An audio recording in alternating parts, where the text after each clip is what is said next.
The point is to do the work as a team to think through, what do we know? What do we think? How are we aligning as a team? So just because you have the output, it doesn't mean you get any of the benefits, right? The benefits come from creating the document. So I don't want to outsource that to generative AI. We have to build new skills. We have to teach them how to deal with that ambiguity and that uncertainty. We have to teach them how to structure that problem space so that they are successful and that they get quick wins. If we just throw an outcome at them and they fail, they're going to want to go back to being an output-driven team because people want to be successful. Really what I saw was the same mistakes everywhere. I saw that we built things that we could have avoided building if we had just talked to our customers earlier. And here's the thing, we eventually did have to talk to our customers and learn that that thing that we built was wrong, right? Because a company gets to a point where they build a product, they put it out in the world, everything's going wrong, and they have to go talk to customers to figure out why.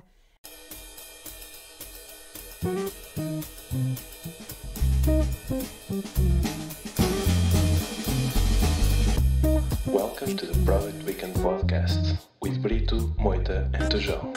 We hope you enjoy. Hey everyone, welcome to the Product Weekend podcast. Today with me, Brito, and Tojal. We have the honor to be speaking with one of the most well-known voices inside of product management and really an amazing person, Teresa Torres. Teresa is known by writing the bestseller Continuous Discovery Habits and as well being the founder and writer in Product Talk. Here we're going to be talking a lot regarding our journey of more than 13 years regarding product discovery coach and also what's this of dealing with assumptions, outcomes versus outputs, and really what's the feedback loop on continuous discovery habits. Well, you're really going to love this episode. Please follow us and stay tuned. Hi everyone, welcome Teresa. It's really a pleasure having you here with us. Welcome, Teresa. I'd like to start with a quick question for you. So, what's a recent weekend that you really enjoyed? A recent weekend that I really enjoyed. I have been doing a little bit of local travel. So I live in Bend, Oregon, which is a mountain resort town on the east side of the Cascades in Oregon. It feels like I'm on vacation living here, which is always amazing. And sometimes it's easy to forget to go explore other areas. And a couple weekends ago, my husband and I went up to Walla Walla, Washington, which is wine country. And we did a lot of wine tasting. And what made it so great is that we've had a very cold spring. And it was a few days of very sunny and warm weather. And then unfortunately we came home and it's cold again. But it was a nice little reprieve of feeling like summer might almost be here. Great. Is Walla Walla like the competitors from the region in California? It's much smaller. Oh. Oregon has a really big wine region, the Willamette Valley. And that's maybe a little bit closer, but even that is much smaller than the California regions. But we are big fans of the type of wine grown in Walla Walla. It's a hot, dry climate, and so you tend to get bigger, bolder reds, and that's what we really like. So it was a lot. We've been fans of their wine from afar, and it's like a 4-hour drive from where we live, and we had just never been there. So it was nice to finally go and explore a little bit. Sounds great. Now, giving a little bit more of your context regarding our background, regarding product management, I think your name is one of the most consensual ones and most well-known around the theme. But could you give us a little bit, a little brief introduction about your background? So for the last 13 years now, I've been working as a product discovery coach. There's a little bit of jargon in that. I think it's becoming less jargon with time. But really, it's a nice way of saying that I help teams make better decisions about what to build. And really what I look at is how do we build fast feedback loops with our customers to make sure we're on the right track. And that's primarily through things like customer interviews, assumption testing, really just making sure we're not sitting in a room making decisions blind. I got into that. Most of my full-time employee experience was working at really early stage startups. In my early days, I always had hybrid roles. I started as an interaction designer and a front-end engineer. I then moved into a hybrid interaction designer and product manager role, and then gradually moved into more leadership positions.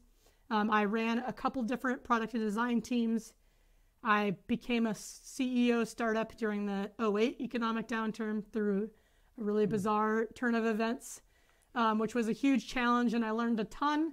I don't recommend it though.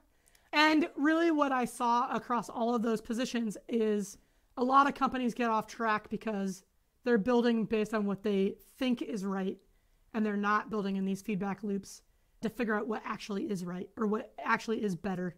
And so I really wanted to chip away at that challenge of how do we get people to make better decisions. And I think what really motivates me around this is that, like, I really like work, but there's this challenge in the tech industry. If we spend a lot of time and energy building the wrong things, I sort of view it as like we're wasting our lives.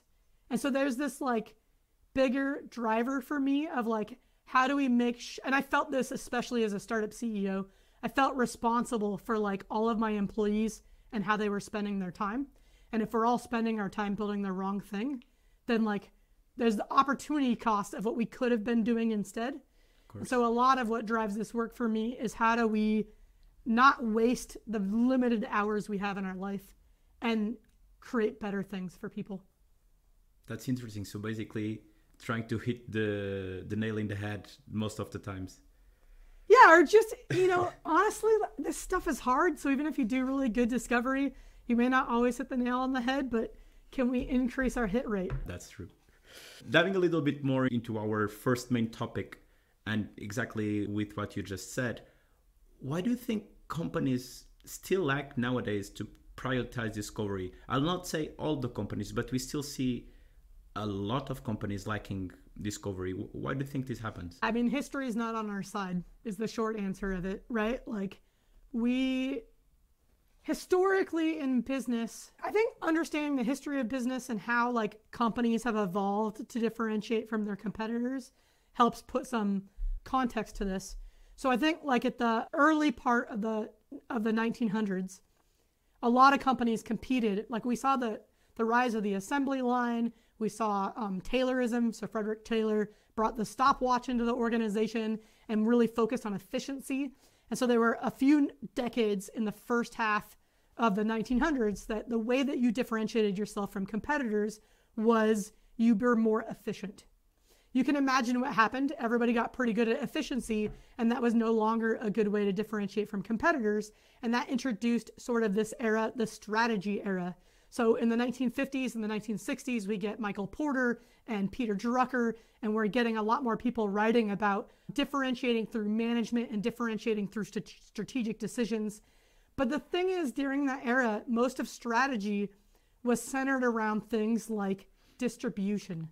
The way that you differentiated from competitors was through distribution. And that some people argue the internet changed that. I don't think that's true. I think distribution is still a primary way that we differentiate. It's why Microsoft was able to eat so much of Slack's lunch, even though they were way behind. But what the internet did do is it elevated this variable that historically businesses could be just good enough, right? And that variable, I think, is product quality. So it used to be if I made soap and I could get on the right spot on the grocery shelf, as long as my soap was good enough, I could succeed because I got better distribution.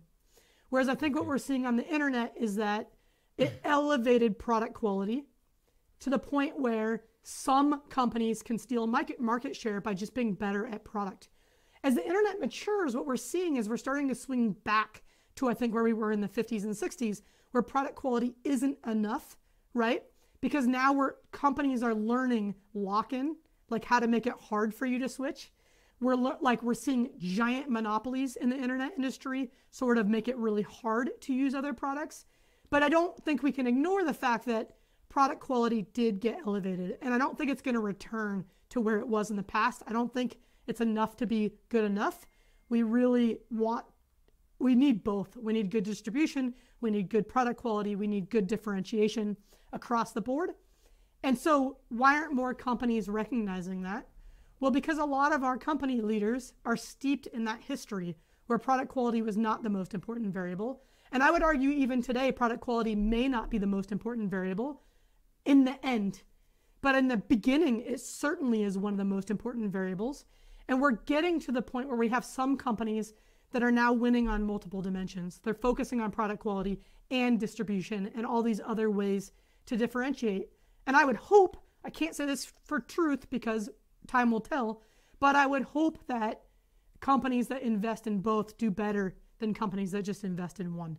And the jury's still out, because I think this Slack, Microsoft Teams example is a really good one, in the sense that I would argue, even though I don't love Slack, I love it more than I love Microsoft Teams.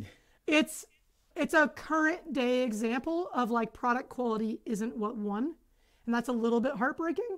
And maybe that's like a hard truth that we all have to face, is that there are other drivers in business. But I would hope, as like a human to human level, that like we don't let go of product quality. And so given all of that historical context, it's easy to see why a lot of senior leaders don't focus on product quality. Historically, it's not what allowed us to differentiate. What allowed us to differentiate was how we chose our market, our strategy in that market, how we distributed within that market. And I think that's what a lot of business leaders are used to and focus on. And I can't even say that's wrong. I just hope that we learn how to elevate product quality in addition to those things. Why do you felt the need to start with continuous discovery habits? I, as an undergrad in college, got exposed to human-centered design. So I was really fortunate in that I was introduced to this idea of co-creating with customers and getting constant feedback as basically a kid. And I went into business naively thinking that's how the business world worked. And I was sadly disappointed, company after company after company. And you know, really what I saw was the same mistakes everywhere. I saw that like we built things that we could have avoided building if we had just talked to our customers earlier. And here's the thing, we eventually did have to talk to our customers and learn that that thing that we built was wrong, right? Because a company gets to a point where they build a product, they put it out in the world, everything's going wrong, and they have to go talk to customers to figure out why. And so like companies do always talk to customers, but a lot of companies are talking to customers when it becomes urgent. And I really just saw this pattern so much. I thought like, if we could just get a fraction of companies or a fraction of teams to talk to customers much earlier in the process, maybe we could reduce some of this waste. And that, like, it sounds really simple. And I want to encourage people to think about it that simply, right? Like this work is going to happen. It might as well happen before we do all of the development. How was the first implementation or test? How did you get like the buy-in to actually start like, hey, let's talk with that customer instead of trying not to churn? Why don't we try to upsell? Yeah, so as a full-time employee, in every job that I worked in, I just did it. Like I didn't ask for permission, right? Now, I was lucky. I worked at really early stage startups. I was always a 0 to 1 product person. And it was it wasn't always easy. Like my very first job, I helped bring STEM journals online. So this was in the late 90s, early 2000s. We worked with all the academic societies like the American Association for the Advancement of Science, the New England Journal of Medicine, sort of societies, the American Medical Association. And we were helping them bring their journal content online for the first time.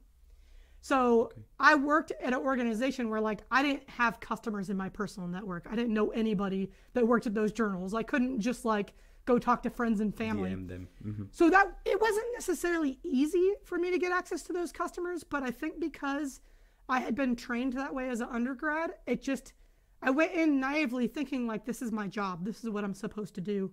And so I just worked with the people in my organization. Obviously, that company had to have people that worked with those societies. That's who our customer was. And so I just worked to get in on those meetings. And the big mistake I see people make is they try to turn this into like a top-down, big, laborious process. I didn't do that. I didn't go to our executive director. This was a nonprofit.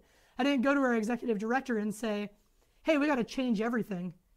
I just went to like one of the managers that owned one of those relationships of one of the products that I was working on and was like, hey, I want to learn more about how these societies work. Can I just sit in on your calls? And again, some of this was just out of naivety. I just thought this was how I was supposed to do my job. And so that's really how it grew. And then from there, I worked at a startup. And then after that, a startup that was both a little bit of B2C and B2B. Next two startups were a little bit of both. They were recruiting software. So there was sort of the B2B employer side and then the B2C job seeker side. And then it got a little bit easier because I did know people in my network looking for jobs and I did know people that were hiring.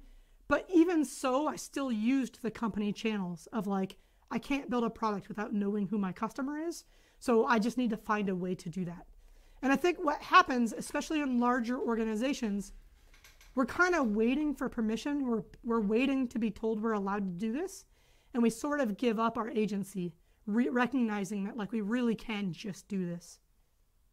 If you look nowadays, what do you think are like the biggest barriers you find when trying to implement in other companies, like the ones that you are not part of? Yeah, I think people don't realize they have more agency than they think. I have worked with a lot of teams and a lot of organizational contexts, and I'll just give some examples. I've worked with teams where they're literally double booked in meetings all day long. I've worked with teams where they're literally 3 years behind on a roadmap. I've worked with teams where the product manager has zero autonomy to decide what to build. Some business stakeholder is literally saying, build this feature, and the stakeholder is even writing the requirements. I would say in all of those environments, I've still found ways to work with those teams to help them start to build their own habits and to push back and to start to influence change.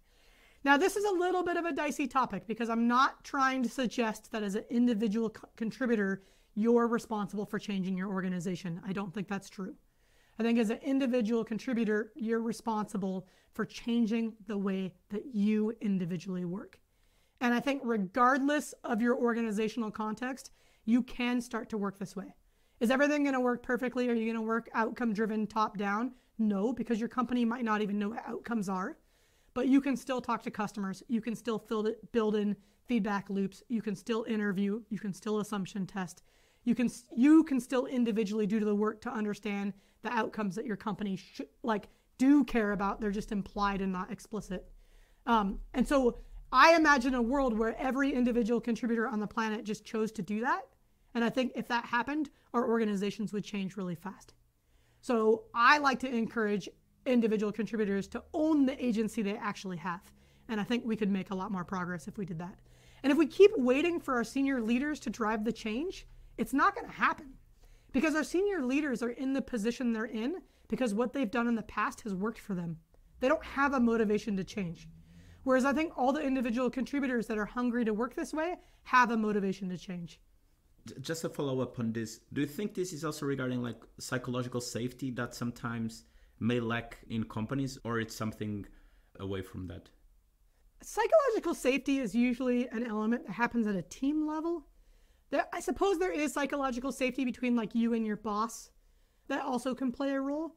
Mm-hmm. Again, I think like really what's at the core of this is, let's just give an example. Let's say that I work in an organization where I'm a product manager. A business stakeholder is literally handing me requirements saying, build this. My boss, whoever's ahead of me in the hierarchy from a product management standpoint, all they care about is how fast am I delivering that thing. Okay, so what should I do? A lot of people think I should just put my head down and deliver that thing. And I should. That is what my company is asking for, right? However, as I work with engineers to build that thing, hundreds of decisions have to be made along the way. Because no human has ever written a perfect product requirements document. It's never going to happen. It never will happen. And certainly no business stakeholder who's miles away from the engineers have written a perfect product requirements document, right? So in order for me to build that thing and to deliver on a timeline that my boss is going to be happy with, that my stakeholder is going to be happy with, I have to get answers to these questions. And we are already doing this. Like that hypothetical product manager is already doing this. They're getting peppered all day with engineering questions about like, hey, this wasn't in the PRD. What do we do in this case? And the PM is making arbitrary decisions about how to answer all those questions. If instead that PM took 30 minutes a day, right? Maybe you cut your hour-long lunch to a 30-minute lunch. Maybe you say no to the safest meeting on your calendar to say no to. Maybe you temporarily extend your workday by 30 minutes. I realize not all these strategies are going to work for everybody, but there is a strategy that could work for you. That you invest in, okay, I'm going to work to understand why does my company want this solution? What are the outcomes it's going to impact? I do that one day for 30 minutes. Maybe the next day I start to think about like, okay, how can I learn about my customer? Who's going to use this solution? What internal data do I have that can help me better understand that customer? And I just get clarity on who am I building for. Maybe on day 3, I go and I look at other people's calendars, my colleagues' calendars, and see, is there anybody talking to somebody who matches that ideal customer profile? And I go sit in on one of those calls. What's going to happen as I make those daily decisions about how all the gaps in the PRD? My decision making is going to get better because I have an outcome context. I've had some contact with the customer, right? And I didn't change anything. I'm not telling my boss we have to slow down delivery. My boss doesn't want to hear that. I'm not telling my stakeholder your requirements are wrong and we shouldn't be building this. I'm looking at teeny tiny ways to adopt discovery habits that will make me better at making the decisions that are already in my span of control. So I'm not even changing my role. I'm just looking at what are the decisions that are in my span of control and how do I build better feedback loops.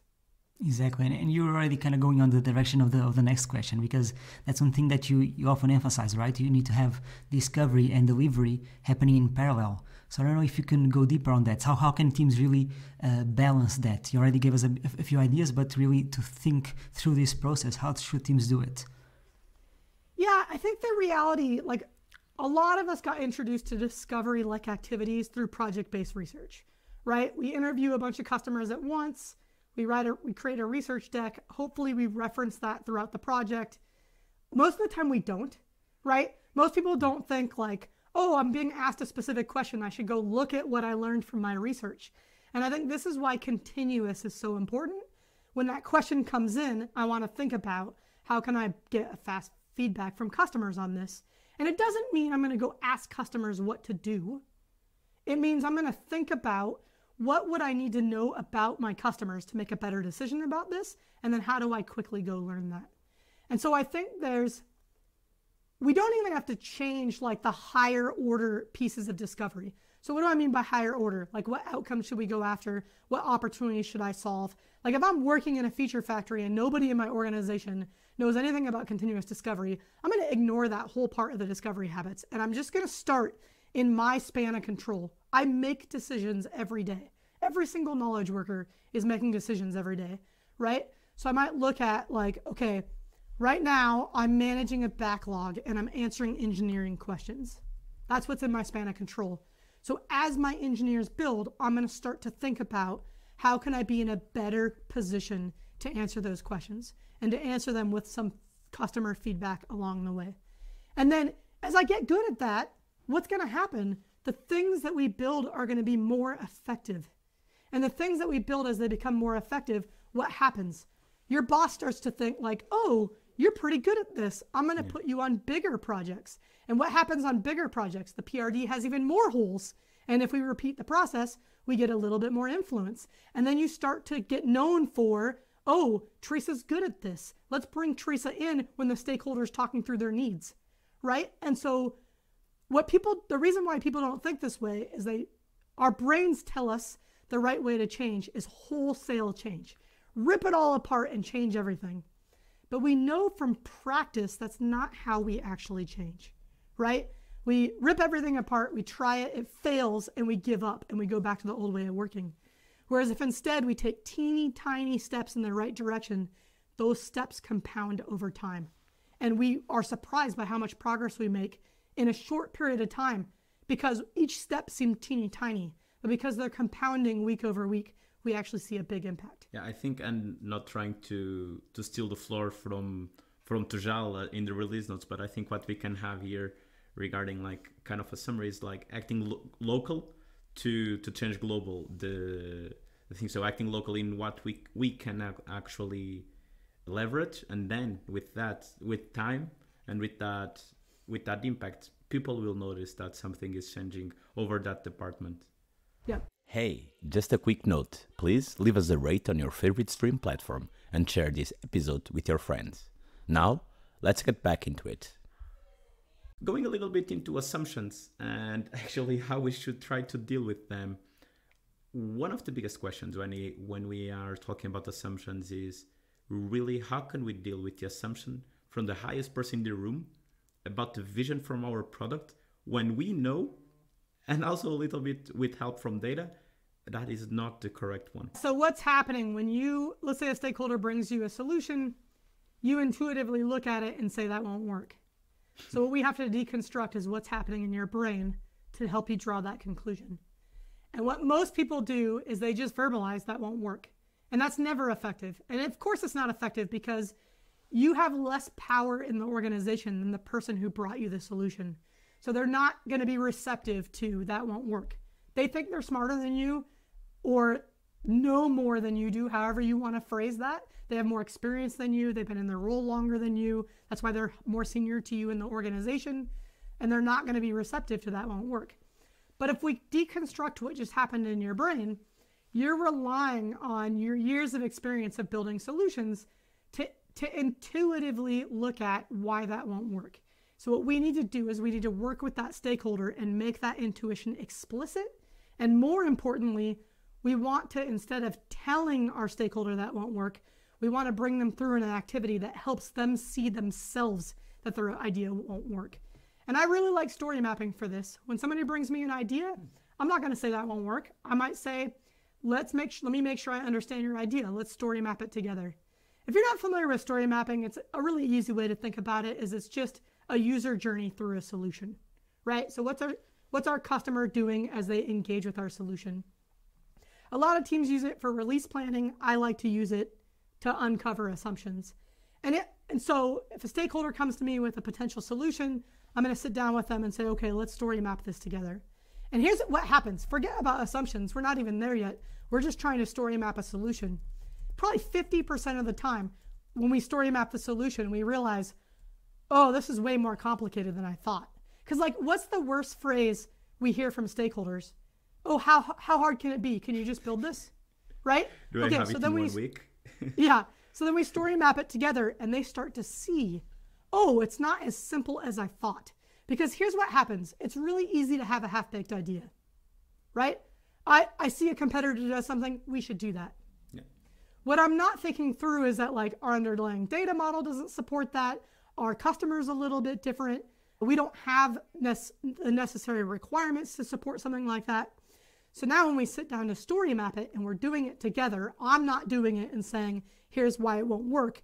I'm asking the stakeholder, walk me through what you think a customer would do to get value from this solution. They're doing the work to think through their idea so that they're experiencing the gaps in their ideas themselves. Okay, I'm going to tell you 50% of the time, the idea is not going to survive story mapping. It's like a magic tool to have in your toolbox. Like most of the time, the stakeholder is going to look at it and go, oh, this is hard. This is more complicated than I thought. You know what? Let's table it. Now I understand you. Right? Okay. The other 50% of the time, they're going to look at it and go, yep, this looks great. This is where you want to bring in assumptions. And what I like to do is I like to work with teams and have them generate assumptions for every step in the story map. Because if I say, what assumptions do your ideas depend upon? You're going to come back with, my primary assumption is that our customers want this. The problem with that assumption is it's about the whole idea. It's really hard to test. The way most people are going to test it is to build it and A/B test it. And that is the worst way to do discovery because we just did all of the work up front before we decided if it was the right thing to build.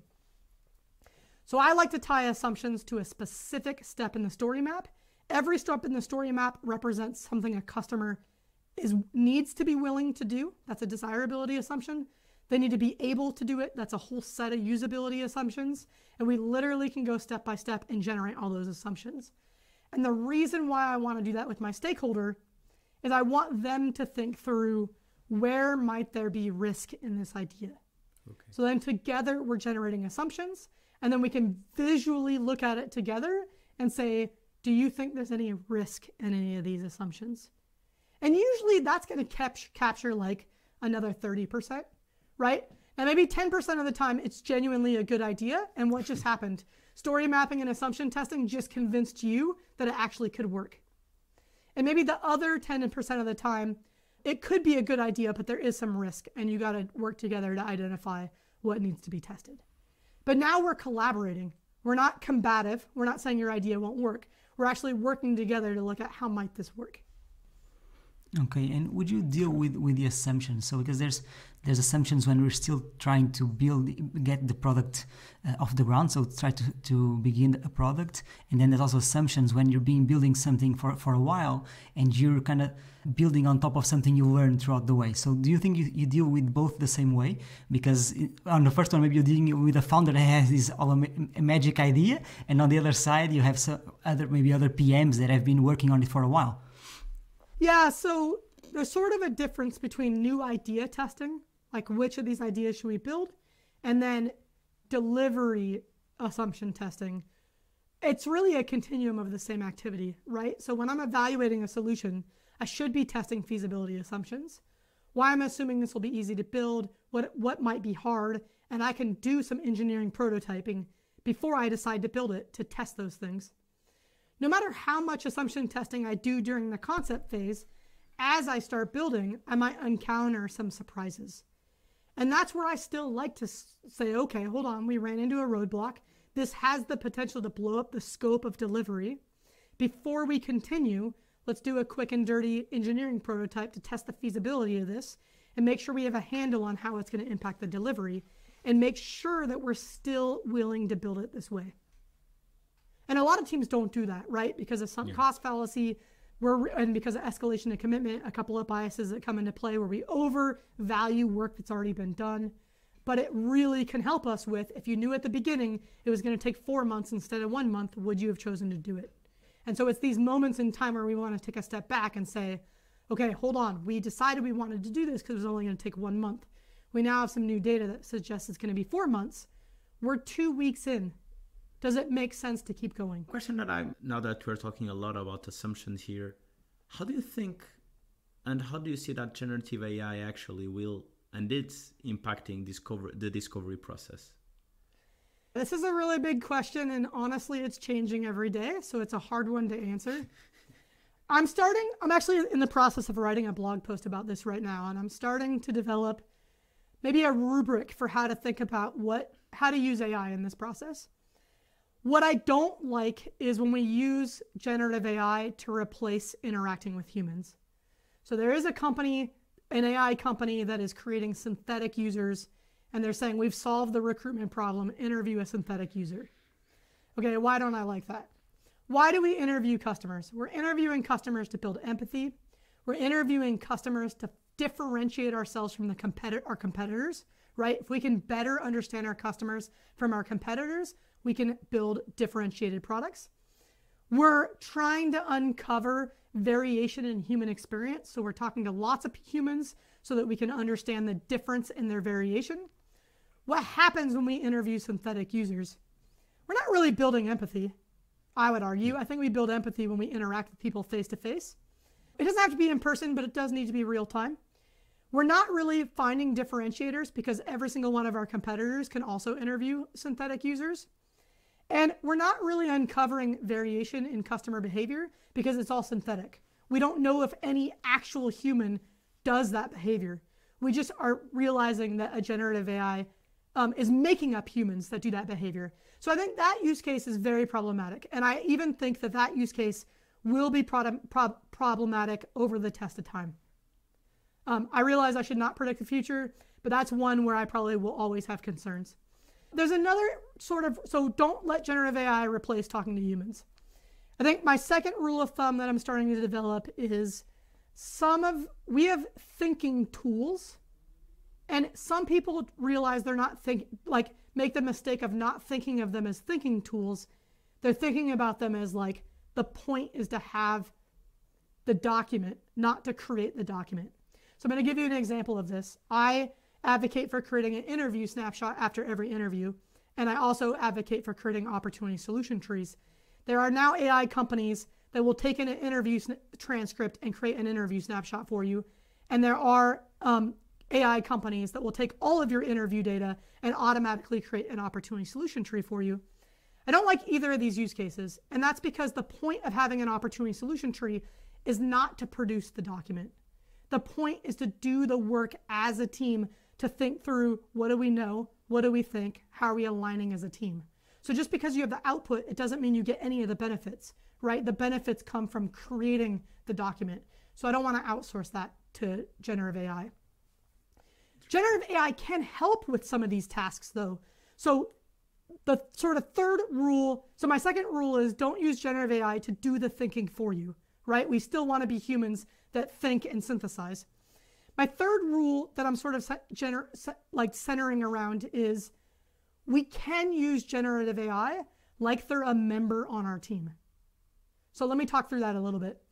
If I've just conducted an interview and my team members all heard it, and we're starting to work on our interview snapshot, so we're each individually identifying what are the opportunities that we heard in this interview, I can give the transcript to ChatGPT and say, what opportunities did you hear in this interview?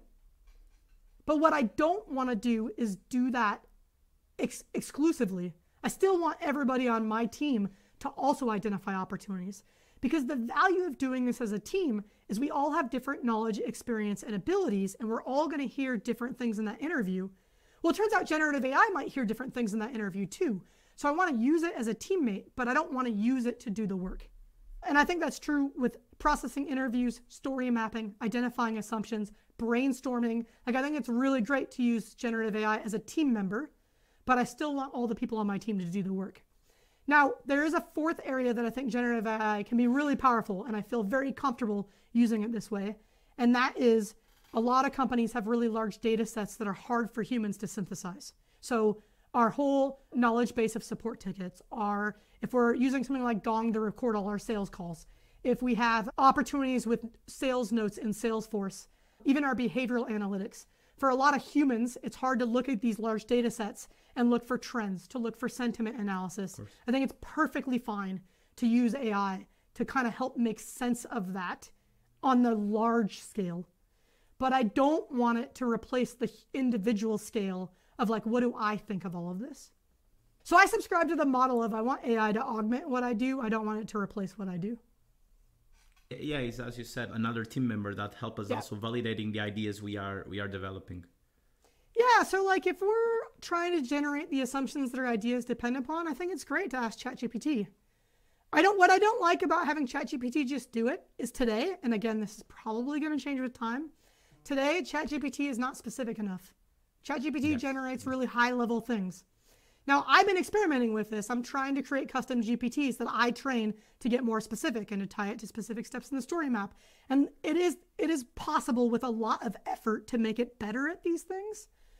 But again, I don't want to replace my own thinking. So I'm using these tools to check my work, to provide another perspective. But I think there's value in doing the work and having put in the thought. It's the same as when, like, you read a book and you're like, wow, there's some cool ideas in this book, but you don't take the time to apply it. So you don't gain experience with it, right? When we let somebody just do the thinking for us, we look at it and we get like a really shallow understanding. If we actually do it ourselves and we let generative AI do it, and we start to look at the differences, so we're using generative AI as a teammate and we're exploring the differences, now we're engaging at a deeper level because we did the work ourselves. So we gained a deep understanding, and now we're seeing that generative AI caught something we didn't catch. And now we can engage with that and be like, oh, why didn't we catch that? So now we're getting better. We're not just getting a shallow list of these are the opportunities that we didn't bother thinking about. That's perfect. Actually, I use it exactly like that, and it's really, really useful for that extra dot that sometimes we forgot with when we are embedded into the work. And I'll share, like, I literally use ChatGPT every single day of my life.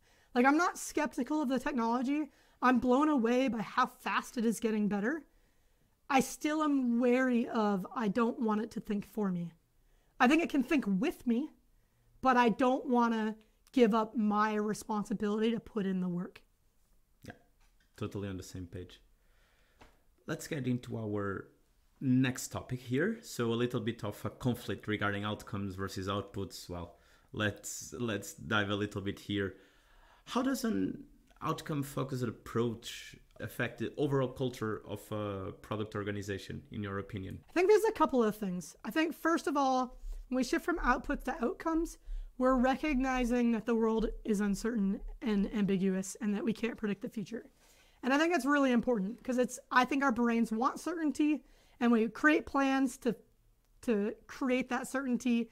And we know as soon as the plan is written, the plan is wrong, right? And so the first benefit is culturally, we're acknowledging there's a little bit more uncertainty. There's a little bit more ambiguity. We're actually going to plan for that uncertainty and ambiguity, and we're not going to pretend that we can perfectly predict the future. So that's the first thing, which I think shouldn't be underestimated. The second one, I think, which I really like from a cultural standpoint, is it really engages everybody in your organization to be problem solvers. So when we are an output-focused company, we're basically telling people what to do, and it's almost like we're treating the humans in our organizations like the machines on our manufacturing floor. Like, just do this task over and over and over again. Mm-hmm. Whereas when we shift to an outcome thinking mindset, we're basically saying, you're a human, humans are good problem solvers, here's a problem to solve. And we're leveraging the expertise and the human capital of our entire organization. And I think that's good for a lot of reasons. I think culturally, humans are happier when we engage them as problem solvers. So empowering people to be full humans and not just machines on a factory floor makes them happier. I think it also makes them more creative. And I also think it makes them more productive. And so culturally, we get happier employees, but I think business-wise, we get better outcomes because we're not relying on a very small number of people to dictate all the outputs. We're leveraging all of the creativity in the building. And I think that's really reinforcing as long as we teach our teams how to be outcome-driven. Because the biggest mistake I see companies make when they shift from outputs to outcomes is they go from telling a team, build this specific feature to drive this specific outcome, but they don't train the team on how their job has changed. And you can't just take a team that has been an order taker and expect them to be good at solving this open-ended problem of what's the best way to reach this outcome. We have to build new skills. We have to teach them how to deal with that ambiguity and that uncertainty. We have to teach them how to structure that problem space so that they are successful and that they get quick wins. If we just throw an outcome at them and they fail, they're going to want to go back to being an output-driven team because people want to be successful. Just a quick follow-up question. What skills or competencies do you think it's most critical for people to actually develop? If we look at problem-solving research, one of the most important skills that people need to learn how to do is how to frame what's called an ill-structured problem. Sometimes they're called wicked problems. The idea is they're problems that are open-ended. There's not a right answer. There's better answers and worse answers. How you solve it is influenced by how you frame it, right? I'll give some examples. Let's say we're talking to a Slack customer, and one of the things that we hear all the time is, I get too many notifications. You can imagine this is a common pain point. I'm seeing some chuckles, right? Okay, so we could frame that as exactly the way the customer expressed it. I get too many notifications. What are the solutions we're going to consider? The solution space is now bounded by the feature notifications. And the only solutions we're going to consider are ones that impact that specific feature. But I could reframe that opportunity. I could reframe it as, well, what's the problem with getting too many notifications? Oh, you don't want to get interrupted by something that isn't relevant to you right now. Okay, now that broader framing allows me to consider things other than notifications. I can do things like a do not disturb mode that doesn't really affect your notifications other than silencing them for a while, right? I can do things like a focus mode, or that's sort of the same idea, but like I could do things like more finer control of what gets through and what doesn't, right? Like I have the solution space is broader. This idea of like, how do I frame the problem and how do I play with different framings? And as I play with those different framings, how does it impact the types of solutions that I might build? I'll give you another example. You can imagine interviewing, let's stick with Slack, because actually Slack has a great example of broadening the framing. I can't remember my username and password for the 17 workspaces I'm part of, right? Another common challenge, because you don't have one Slack account. You have one for every workspace you're in, right? Okay, Slack could have framed this as, I need help remembering my password. So what does that do? It binds you to resetting a password, getting help with remembering your password. Slack didn't frame it that way. Slack framed it as maybe I don't like logging in with a username and password. And what did they do? They developed the magic link, which is now being copied by everybody, right? You don't need a password to log in. You need an email address, we'll send you a link. So framing the problem, how we frame the problem, influences the types of solutions we consider. And I think this is a skill that most of us, if we've historically been just told, build this solution, we have zero experience with this skill. And it requires practice. It requires repetition. It requires learning how to think this way. And we have to teach teams how to do this. Yeah. And what is the kind of the role of continuous discovery in all of this, in keeping this mindset? So my goal when I started working in this space was to give structure to what feels like a really unstructured process. So if I am on a product team and we start interviewing customers and we start running product experiments and we're trying to get feedback, it's really easy to get distracted by the most recent conversation we heard. It's really easy to chase experiment result. And that's not a product team's job. A product team's job is not to just wander in the customer space and just, right? Our job is to create value for our customer in a way that creates value for the business. And this is the value of outcomes. Outcomes clearly communicate this is how you should be creating value for the business. And then the value of opportunities, which are just unmet customer needs, pain points, and desires, is that's how we're going to create value for the customer. And I created a visual called an opportunity solution tree that was designed to help you keep those things aligned. We're only going to look at customer opportunities that also help us drive business value by driving the outcome. And so there's this, I look at it as there's this underlying structure of we're going to start with an outcome, we're going to discover customer needs, and then we're going to use assumption testing to closely match our solution to those needs in a way that drives that outcome. And that's the discovery habits that I wrote about are just all about how do we support that structure so we can build things that create customer value that don't create business value. And I would argue that's not a good use of our time because we're not going to earn our next paycheck. We can create things that create business value but don't create customer value. I would argue that's not a good use of our time because it's short-termism, right? Maybe it helps our business in the short term, but if it's not creating value for the customer, it's not going to create value for the business in the long term. And so the real magic happens when we align these two things. And so the discovery habits and this idea of continuous discovery is really helping us to make sure as we work in this messy, wandering space, we're staying focused on both customer value and business value. Thank you. That's a great view. And actually, one of the ways that you put this in practice is with Product Talk. And how is Product Talk organized?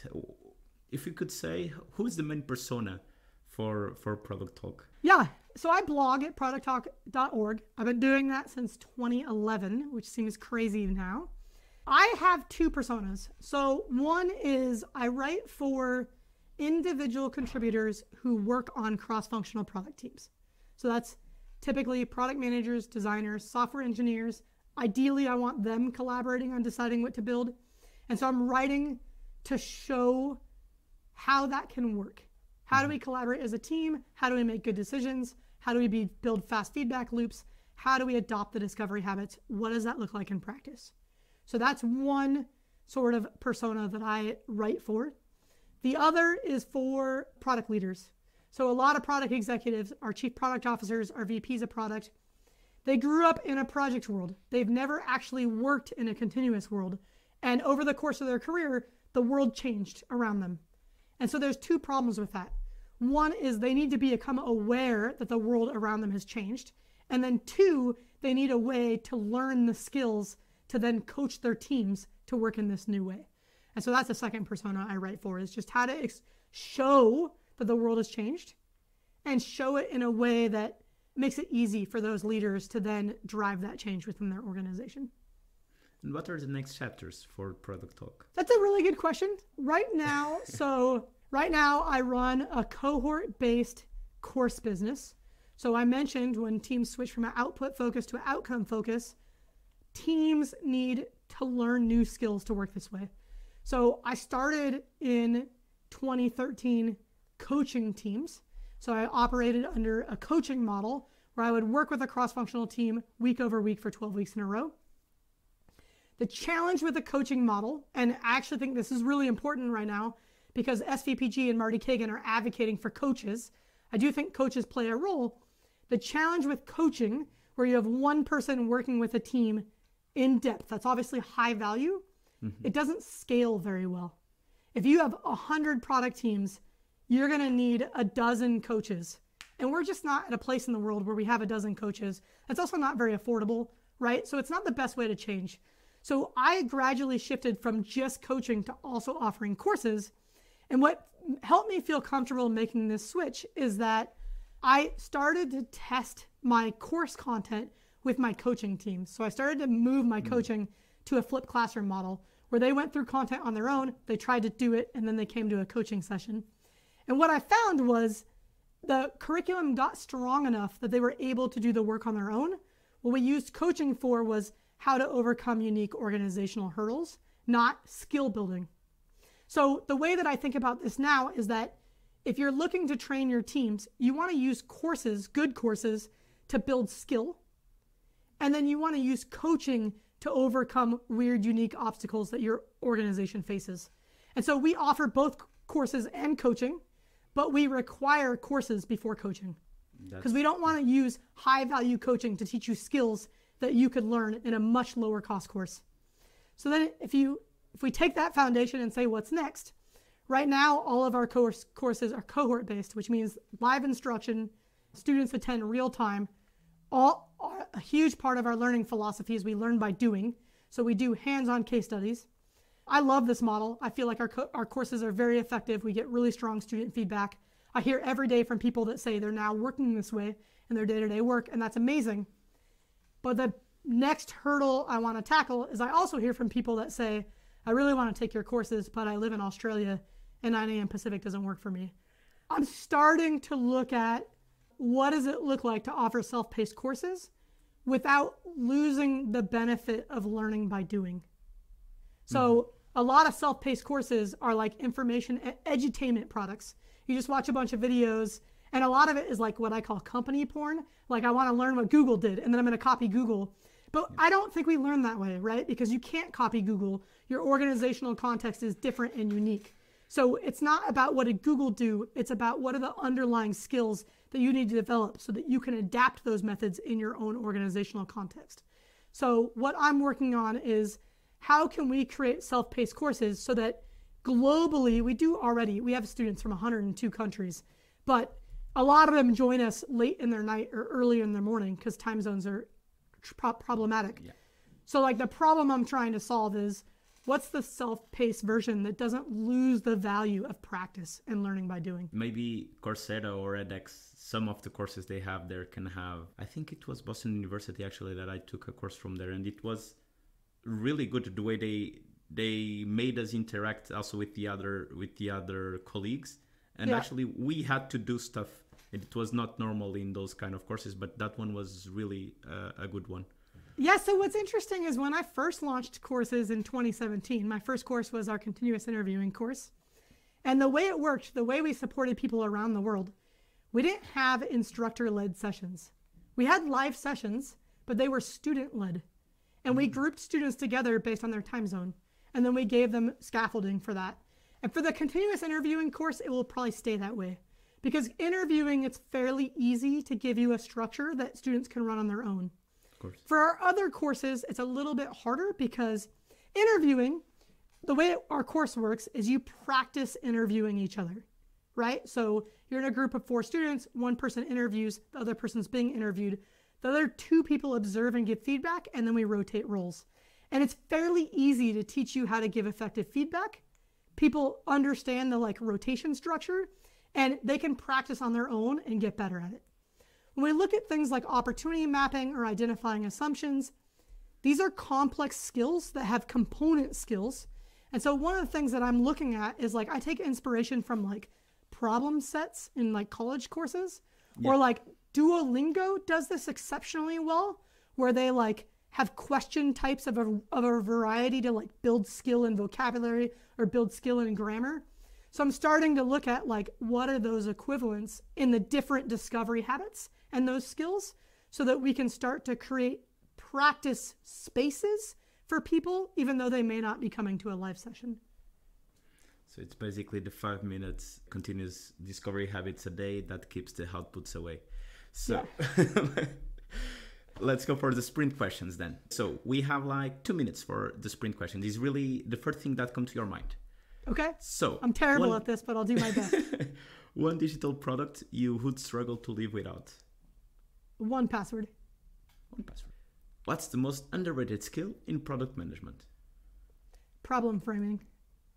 And finally, if you could shadow any product manager or leader for a day, who would it be? Oh, wow. That's a good one. I know you save time from the other ones, but... This is not very lightning, I realize. I think the reason why I'm struggling with this is that like we tend to turn people into heroes, and I don't really love that. But you know what? Actually, I'm going to say one of the founders of Duolingo. And the reason why, one, it's related to my space. I am an educator, and they are doing an exceptional job about it. But I also recently saw one of their founders give a TED Talk where he shared his personal story. I think he's from Guatemala, and like how Duolingo came about. And I think they're exceptionally good at product craft, but it was clear from his founding story that they are exceptionally mission driven. And I think that combination is really powerful, being great at craft and also being mission driven. I don't remember his name, but the founder of Duolingo from Guatemala. Teresa, it was really a pleasure having you here. Thank you. Oh, thanks for having me. Thank you very much. It was great. Maybe you're wondering why you didn't get Teresa's notes at the end of the episode as usual, but this time Teresa was on a very strict schedule, and we decided to, instead of using her time to hear us talking about the episode, we just focused on making all the questions we wanted to have asked. And now I'm doing the Teresa's notes on my own, just to give you a bit of a sum up of the episode. So let's get into it. So Teresa started by sharing a bit about her background. So she's been a product coach for 13 years now. And what she's trying to do is to help companies make better decisions on what to build. Before that, she worked mostly at startups. And one thing she concluded throughout her career is that a lot of companies build on what they think is right and not on what is really better. So a big driver for Teresa, nowadays especially, is knowing that building the wrong thing is a waste of a life. So we should try to be right as much as possible. Then we went to our first theme, which is continuous discovery habits. And here we asked, why don't companies prioritize discovery? And Teresa really took us on a history journey in a way to make us understand. So the thing is that efficiency for a long time was the main differentiator. So strategy and management made the most difference. Then distribution became the main differentiator. And today is still one of the main differentiators. But the thing is, even the internet came in and disrupted distribution and allowed product to shine. So product quality as a whole got elevated when we started selling on the internet. The question is, why don't companies understand that? Well, because for a long time, product quality was not the main variable, and many companies still don't see it. Then we asked why she really started with continuous discovery habits. And she told us that the main thing is that companies are only talking to customers when it's urgent, not early in the process. And that's really one of our main causes, what she's trying to solve. Then on her first implementation of continuous discovery habits, she told us that at the time it was about making it simple and not make it a big thing. And that's an advice she has for everyone. We should not wait for permission to start with these habits. We need to try to implement them as soon as possible. When it comes to the biggest barriers on implementing the continuous discovery habits, she told us it's a lack of agency, a lack of autonomy, and really what we need to do is to change the way we work as an IC. We should not be waiting for leaders to change, and again, not waiting for their permission to start. In a follow-up question, Brito asked if this could be a case of psychological safety. And Teresa thinks it isn't. So because that tends to happen more at the team level, not so much as an organizational level. Then she shared this realization that PMs only need 30 minutes a day for discovery. So what you need to do is find the space, find the room and find the time to do it, because it's essential for good product development. Then, on how to balance discovery and delivery, she told us that we need to think, and really the question that we need to answer is, how can I better answer the questions of my engineers? Because if you do this, it's going to make you become more effective, you're going to gain more influence, and you're going to get access to bigger projects. What you need to focus on is making progress in small steps, not making a huge change all at once. Then we moved on to the topic of assumptions, and we started by asking, how do we deal with the assumptions from the hippo? Well, just don't tell him that won't work, because they will believe they know more, so they won't hear you. What you need to do is to make the hippo understand. The thing is that 50% of the time it won't work, but you still have to give it a try and find a way to make it work. Then we discussed how Gen AI is going to impact the discovery process, and here Teresa really shared a lot of interesting thoughts. Then you can, and you should listen to the whole interview for this for sure, but she told us that it should not replace talking to humans, because what we're trying to do is uncover variations in behaviors, human behaviors, not behaviors from an AI trained by humans. And also, using AI, we are not generating empathy. And that's one of the main things we need to do, is generating this empathy with our users. AI is really a thinking tool. The point is not to produce a document, is to work together with a team to come to conclusions. So don't use AI, and Gen AI in this case, to substitute your thinking. Use Gen AI as an extra team member. Use it as an extra opinion, not a sole opinion. Use it to process large sets of data, to identify trends, to make sense of all of this data. AI should augment what we do, not substitute what we do. It should think with us, not for us. Then we moved on to the topic of outcomes and outputs. So we discussed how outcome-focused approaches can change the company's culture. She told us that it makes everyone on the company a problem solver. The thing is, you cannot expect them to do it on their own. They will need structure. Then, on the skills needed to become outcome-focused, she told us we need to be able to solve open-ended problems where there's not a definitive solution. You need to be able to take a step back and understand the root of the problems. And what is the role of continuous discovery on all of this? Well, it gives you both structure and guidance, helping you to keep focused on the goals. Finally, we discussed product talk, and really who is it for? So she told us there's two main personas. They are the ICs on cross-functional teams and also product leaders. When discussing next chapters, Teresa shared that coaches do not scale very well. That's why she decided to launch courses where she's going to teach the skills, and then she's going to use coaches for more complicated problems, to go deeper and to go into a more personalized teaching of each person's problems. And this is about it. So it was a very interesting conversation that we hope you listen to. Just go and listen to the full interview, and we hope to see you on the next one. Bye. Thank you for joining for this episode. We really hope you enjoyed, and please leave us a rate on your favorite stream platform. Hope to see you on the next one. See you soon.